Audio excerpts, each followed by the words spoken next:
hari ini dalam sesi kedua perjalanan profetik bangsa Israel, kita akan melihat satu tahapan yang baru.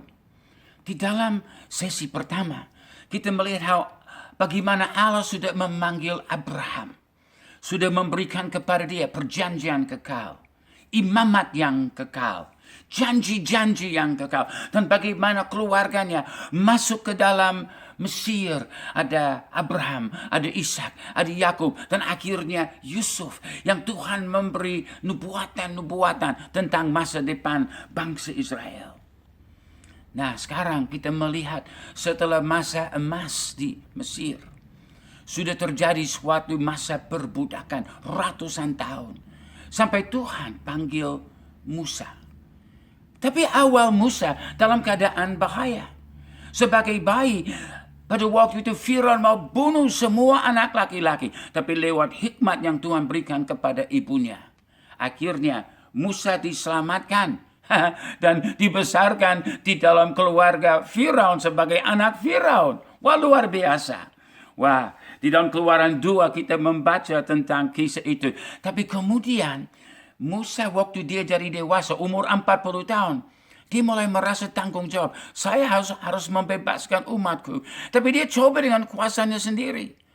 Karena itu, dia akhirnya harus larikan diri. Dan dia ke Midian. Dan selama 40 tahun di Midian, baru Allah memanggil dia di Bukit Sinai, di dalam belukar yang berapi-api.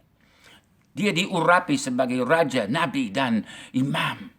Dan dia sudah masuk ke dalam tahap kedua di dalam kehidupannya. Pertama sebagai putra raja, kedua sebagai seorang gembala, nanti ketiga sebagai seorang pemerdeka. Dan Tuhan suruh dia ke Mesir, dan dia memberitakan, bebaskanlah umatku, kata Tuhan. Baru kita melihat ada 10 tulang, air menjadi darah, ada katak, nyamuk, lalat, wabah binatang, pisau, es batu dan api, belalang, kegelapan. 9 wabah pertama. Tuhan berkata, aku memisahkan di antara umatku yang di tanah Goshen dan Mesir. Lalu datang wabah ke-10. Anak sulung akan mati. Tapi ada persyaratan. Kali ini harus mengambil seekor anak domba. Anak domba itu harus diambil pada hari ke-10, disimpan sampai hari ke-4. 4 hari. Kenapa 4 hari? Karena 4 hari ini adalah nubuatan tentang dari saat Adam jatuh ke dalam dosa sampai Yesus disalibkan. 4 hari atau 4.000 tahun. Karena 1 hari sama dengan 1.000 tahun di hadapan Tuhan. 2 Petrus 3 ayat 8. Dan anak sulung itu diselamatkan di Israel. Karena mereka berlindung di bawah darah anak domba. Sama seperti kita. Kita juga diselamatkan kalau berlindung di bawah darah anak domba dan percaya kepada dia. Ini adalah domba profetik. Dan sekarang mereka keluar di dalam suatu pelarian ajaib. Dan mereka akan menyeberang Sinai dan akhirnya masuk ke negeri perjanjian. Ini betul-betul perjalanan profetik. Anak domba, keselamatan, baptisan, karena mereka harus lewat Laut Merah.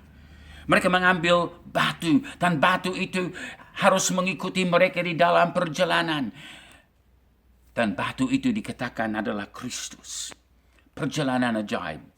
Seperti Paulus katakan dalam 1 Korintus 10 ayat 1 sampai 4. Aku mau supaya kamu mengetahui, saudara-saudara, bahwa nenek moyang kita semua berada di bawah perlindungan awan, dan bahwa mereka semua telah melintasi laut untuk menjadi pengikut Musa. Mereka semua telah dibaptis dalam awan dan dalam laut. Mereka semua makan makanan rohani yang sama, dan mereka semua minum minuman rohani yang sama. Sebab mereka minum dari batu karang rohani yang mengikuti mereka, dan batu karang itu ialah Kristus. Mari kita lanjutkan perjalanan profetik Israel.